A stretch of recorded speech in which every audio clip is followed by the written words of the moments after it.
Hello മേഡിയേഴ്സ്, ഈ അടുത്ത കാലത്തായിട്ട് ഡിമാൻഡുള്ള ഒരു മരുന്ന് പൊങ്ങി വരുന്നുണ്ട്.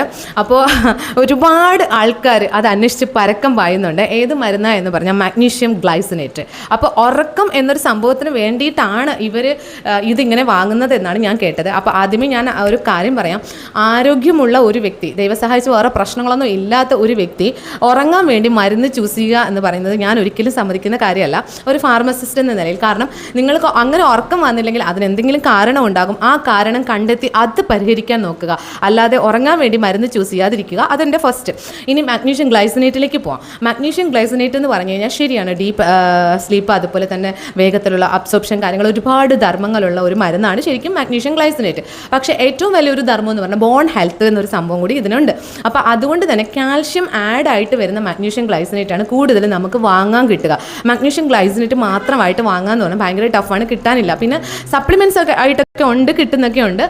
കൂടുതൽ ഓൺലൈൻ ആണെന്ന് എനിക്ക് തോന്നുന്നത്, റീറ്റെയിലിൽ ഭയങ്കര കുറവാണ്. അപ്പോൾ കാൽഷ്യം ആഡായിട്ട് വരുന്ന മാഗ്നീഷ്യം ഗ്ലൈസിനേറ്റ് ആയിരിക്കും ഇനി കൂടുതൽ ആൾക്കാരും അത് വാങ്ങുക.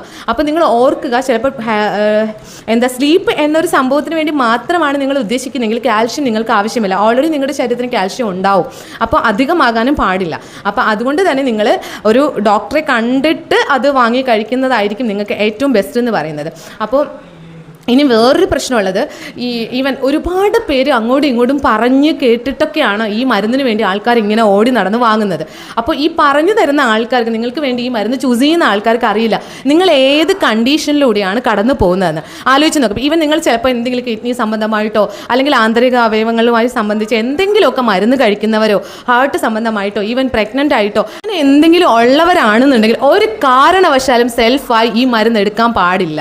അത് ഡോക്ടറെ കണ്ട് പറഞ്ഞ് ഡോക്ടർ നിർദ്ദേശപ്രകാരം അല്ലാതെ സെൽഫായി ഈ മരുന്ന് എടുക്കാൻ മരുന്നെന്നല്ല, ഏത് മരുന്ന് എടുക്കണമെങ്കിലും ഈ വക മരുന്നുകളൊക്കെ കഴിക്കുന്ന ഈ കണ്ടീഷനിലുള്ളവരാണെങ്കിൽ ഒരു കാരണവശാലും ഏതൊരു മരുന്നും എടുക്കാൻ പാടില്ല എന്നുള്ളതാണ്. അപ്പം ഈ അടുത്ത കാലത്തായിട്ട് അപ്പോൾ പറഞ്ഞു തരുന്നവരെ നിങ്ങൾ കഴിച്ചു കുഴപ്പമൊന്നുമില്ല നല്ലതാണെന്ന് പറയുന്നുണ്ട്, ഒരു പ്രശ്നമില്ല, അങ്ങനെയൊക്കെ ആയിരിക്കും പറഞ്ഞു തരുന്നവർ പറയുന്നത്. പക്ഷേ നമ്മൾ ചിലപ്പോൾ വേറെ എന്തെങ്കിലും മരുന്ന് കഴിക്കുന്നവരായിരിക്കും. ഇനി ഈവൻ വേറൊരു കാര്യം കൂടി പറയാം.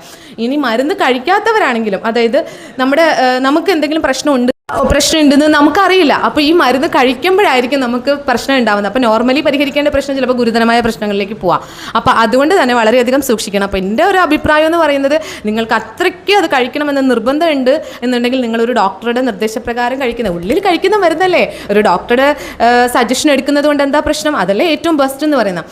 അപ്പോൾ കഴിക്കുന്നവർ കഴിച്ചോ, പക്ഷേ കഴിക്കുമ്പോൾ എന്തെങ്കിലും പ്രോബ്ലംസ് നിങ്ങൾ നേരിടേണ്ടി വന്നാൽ നിങ്ങൾ അപ്പം തന്നെ സ്റ്റോപ്പ് ചെയ്യുക, ഡോക്ടറെ കാണുക. ഓക്കെ, ധാരാളം ആൾക്കാർ ഇപ്പോൾ ഇത് ഒത്തിരി വാങ്ങി കഴിക്കുന്നത് കൊണ്ട് ഞാൻ ജസ്റ്റ് നിങ്ങൾക്ക് സജസ്റ്റ് ചെയ്തതാണ് കേട്ടോ.